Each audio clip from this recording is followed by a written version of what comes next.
పెళ్ళా మొగుడు ఫోన్లలో మాట్లాడుకుంటే కూడా ఫోన్లు విన్నారా? ఇంత సిగ్గు తప్పినోడు ఎవడన్నా ఉంటాడా? వాళ్ళ బతుకు జడ పెళ్ళ మొగుడు మాట్లాడుకుంటే కూడా జోలి ఇంటాడా ఎవడన్నా? జడ్జిలను వదలలే, జర్నలిస్టులను వదలలే, ప్రతిపక్ష నాయకులను వదలలే, పెళ్ళ మొగుడు జోలి వదలలే. సినిమా తారాలు మాట్లాడుకుంటుంటే వాళ్ళను కూడా వదలలే.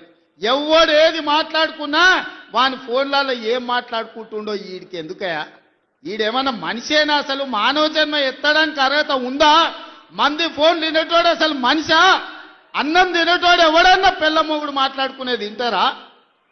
అట్లాంటి సన్నాసులకు మన పోలీసు వాళ్ళు నోటీస్ ఇచ్చారు. మా జాతిపితకు నోటీస్ ఇస్తారని. ఎవరికిరా నువ్వు జాతిపితవు? ఎవడు నీ జాతి? వినోద్రావు నీ జాత? ఎర్రబల్లి దయాకరావు నీ జాత?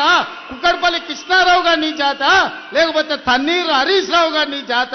నీ జాతికి పిత ఉండొచ్చు, మాకు మా నల్గొండకో లేకపోతే మా పాలమూరుకు నీ జాతితో ఏం పని? నీ జాతి ఏంది? నీ నీతేంది? నీలాంటోడు జాతి పితయి పెళ్ళ మొగుడు జోలి పెట్టుకుంటే కూడా ఫోన్ లేనే సన్నాసి నువ్వు జాతి పితవంటే ఎవడన్నా ఉంటే ఆత్మహత్య చేసుకుంటాడు.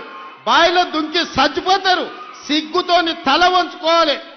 ఇట్లాంటి ఘోరమైన క్రూరమైన నేరాలు చేస్తే పోలీసు వాళ్ళు పట్టుకొచ్చినట్టు వానికి ముఖానికి ముసుగు తొడిగి కండ్ల కాడికి ఇట్లా పొక్కలు పెట్టి పట్టుకుతారు. ఆయన ముఖం మందికి చూపియొద్దాడు.